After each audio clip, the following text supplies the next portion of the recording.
Consider this for a moment. Just in your own life, what's one area where you find yourself kind of perpetually chasing more? And in that pursuit, how might you begin to maybe choose contentment instead? It's a really profound question, isn't it? One that cuts right to the heart of how we live, how we measure our lives, and, well, what truly brings us peace.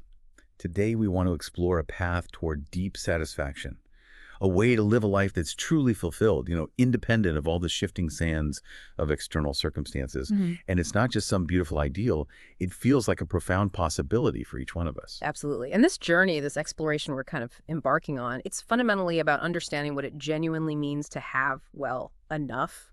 It's about cultivating an enduring peace, a kind of tranquility that isn't dependent on our latest achievements or our financial statements or, what we acquire next. It's a peace that holds firm amidst all of life's constant pressures and uncertainties, a peace that really stems from a different source entirely. Okay, so if we're going to truly understand this, we have to start at the foundation. What is this contentment we're talking about? Is it simply, I don't know, the absence of desire, like a passive resignation? Or is it maybe what the world often suggests, just having everything we could possibly want? Yeah, that's a crucial starting point because, the world's definition of contentment is always a moving target, isn't it? It Mhm. tells us contentment arrives when we finally achieve that next goal or buy that next thing or reach that next level of status. But true contentment, it's something entirely different. It is fundamentally an internal state. It's defined by a deep trust and a profound satisfaction found right there in God's unwavering presence and his faithful provision. It's the, well, radical understanding that through faith you already possess everything truly necessary for life, for godliness. It's a complete redefinition of having everything, shifting it from accumulating stuff outside to a kind of spiritual sufficiency inside. Wow. That immediately reveals such a stark contrast, doesn't it? Because our culture, I mean, from the ads we see to the stories we consume, it relentlessly pushes us to want more, buy more, and be more. Mhm. We're constantly presented with images of what we lack, what we could have if only. So how does this relentless outward pursuit, this constant striving, differ so profoundly from the contentment you've just described? Well, it's a direct opposition, often a painful one. The societal pressure, this incessant striving, creates this pervasive feeling that true satisfaction is always just out of reach. It traps us on what's so aptly been called the treadmill of comparison, Mhm. where we're always looking over our shoulder at what others have or what we think we need next to finally arrive. Contentment, on the other hand, it's really an invitation, a conscious choice to step off that treadmill. It's about finding deep satisfaction, profound gratitude in what is, and what has already been given, rather than perpetually chasing what could be or what we're told should be. It's kind of a quiet revolution against all that noise of worldly demands. It really sounds like this profound understanding isn't some, fleeting modern trend. It feels deeply rooted, ancient, enduring. What then is its core foundation? Where does this understanding truly begin, and what gives it such unshakable stability? You're absolutely right. Its core foundation is deeply rooted in timeless wisdom. Specifically, we find it in Hebrews chapter 13, verse 5. This verse is incredibly powerful. It serves as the unwavering anchor for this entire understanding of contentment. It declares, keep your lives free from the love of money and be content with what you have, because God has said, never will I leave you, never will I forsake you. Hmm.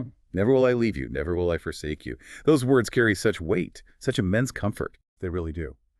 And this verse, it masterfully unpacks the significance by directly linking freedom from the love of money, that relentless, often obsessive pursuit of more, to true, genuine contentment. And it roots both of those things in an unshakable, abiding trust. Trust in God's constant presence and his faithful, unwavering provision. You see, the author of Hebrews was writing to a community facing immense pressure, even persecution. In that context, the temptation to seek security in earthly possessions or human connections, well, it would have been incredibly strong. This divine promise, never will I leave you, never will I forsake you. It isn't just a comforting thought, it's the unshakable anchor. For enduring peace in a world where everything else can shift and crumble, it's the assurance that even if you lose everything, even if circumstances conspire against you, his presence remains. That security is a true bedrock of contentment. It fundamentally redefines where our security and satisfaction truly lie. The power of knowing that God's presence, his very being with us, is more than enough.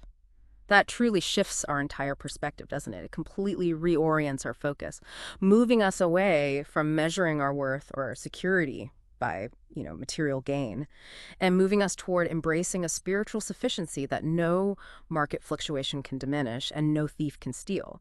But okay, if contentment isn't about accumulating more, if it's this internal, divinely anchored state, how do we actively cultivate it in our daily lives? What does it actually look like in action? In the grit and grind of everyday existence where those worldly pressures are so constant. Right, that's the vital practical question. And this wisdom, it offers profoundly actionable advice. It really does start with that crucial step we talked about, intentionally stepping off the treadmill of comparison. Yeah. And this isn't just a mental exercise or some hopeful wish. It requires deliberate, conscious action. It's a daily choice, sometimes a moment-by-moment choice. Yeah, I can immediately think of practical ways to do that, especially in our hyper-connected world. For example, replacing that endless scrolling time. We all seem to fall into it, don't we? Especially on shopping apps or social media where we're just bombarded with what others have. Replacing that with something far more intentional, like turning to scripture for reflection or maybe engaging in gratitude journaling. It feels like a very deliberate redirection of our focus, a retraining of our eyes and our hearts. Precisely. It's a profound and deliberate shift from chasing what's next, always yearning for the future acquisition, to actively thanking God for what's already in our hands.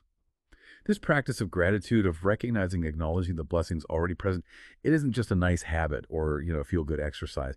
It's absolutely essential for genuine growth and contentment. It transforms our perspective. And beyond these daily tangible habits, it also involves aligning one's entire life with God's will. When our daily choices, our priorities, our ultimate purpose are in sync with His divine plan, we find a satisfaction that just transcends mere accumulation. When our actions line up with a higher calling, a deeper purpose, true and lasting contentment tends to naturally follow. It's about finding our place within His larger story. It's one thing to talk about these profound concepts, but they really come alive when we hear real-life examples. When we see these principles lived out, I'm thinking of stories that beautifully illustrate this. They show that contentment isn't just an abstract idea, but a tangible, lived reality for so many. Like, take the powerful story of a missionary couple. Just in 2023, they made this remarkable decision. They chose to downsize their spacious home, simplify their whole lifestyle, really, to pursue a calling into full-time missions. And their quote, "It still resonates so deeply with me. We traded square footage for purpose, and we've never felt richer." Wow! That wasn't just about sacrificing. It was about discovering a true, unshakable richness in purpose and divine calling, a richness that far surpassed the material space they gave up. That example, it just so powerfully illustrates how aligning one's life with God's will, stepping into the purpose He has for you, becomes this incredible source of deep, abiding satisfaction. It's a richness that goes far beyond what any material accumulation could ever offer. It fundamentally shifts how we define wealth. Oh. It shows that true wealth isn't measured in, the square footage of your home or the balance in your bank account, but is measured in the meaning, the impact, and the divine alignment of your life. It's really a testament to priorities shifted and hearts transformed. And then there's that other story about the college student in New York. She realized how often the constant comparison, fueled by social media and online ads, was driving her spending habits and creating this perpetual sense of inadequacy. So she took a bold step, an intentional step. She deleted multiple shopping apps from her phone, just got rid of them. Instead, she deliberately started replacing that scrolling time with meaningful engagement, turning to scripture for solace and wisdom, and diligently practicing gratitude journaling. And what she shared next was truly transformative. She said it completely changed her mindset and her budget. This wasn't just a small tweak. It was a fundamental shift in her daily habits that yielded these profound results. Yeah, this story really highlights the practical, yet deeply impactful steps individuals can take to actively combat that pervasive influence of comparison that just bombards us daily. It shows how cultivating a consistent mindset of gratitude, rooted in spiritual discipline, leads to tangible positive changes, not just in one's spiritual health, but in really practical areas like financial well-being. Both of these examples, one of profound life redirection and another of daily intentional choices, they demonstrate how real people in different stages and circumstances of life can actively choose and cultivate contentment, choose it over the world's endless, often unsatisfying demands for more. They show this isn't just theory, it's a lived reality. It's abundantly clear that in our modern world, the obstacles to contentment are incredibly pervasive. Everywhere, really. We're constantly swimming against such a powerful current, particularly that relentless pressure to acquire more, achieve more, to simply be more by worldly standards. We're bombarded with messages telling us we're not enough, that happiness is just one purchase or one promotion away. It's a constant, exhausting chase. And that, precisely, is why consciously choosing to focus on God's unwavering faithfulness becomes so absolutely vital. It allows us to measure our lives, our worth, our security, not by those external, shaky worldly standards, which are always shifting and often designed to keep us wanting, but by His unchanging, unfailing provision, His constant presence.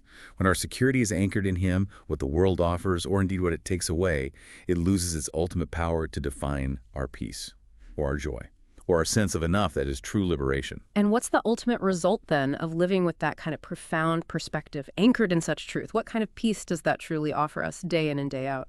Well, it leads to a peace that outlasts possessions and a satisfaction that can't be shaken by scarcity. This kind of contentment, it offers a true unbreakable security. It's a peace that isn't fleeting. It doesn't ebb and flow with market trends or personal achievements. But it's one that is deep, abiding, and enduring. It's a peace that holds you steady, regardless of the storm.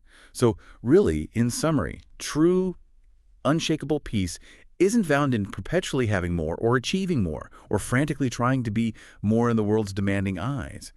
It is profoundly and beautifully found in the secure, comforting knowledge that you are already held by the one who faithfully provides, the one who has promised, "Never will I leave you, never will I forsake you." So again, let's just consider this for a moment. In your own life, what is one area where you find yourself perpetually chasing more? And in that pursuit, how might you begin to choose contentment instead? May you carry this profound truth forward in your daily life, finding a deeper, more enduring peace that truly transcends all understanding.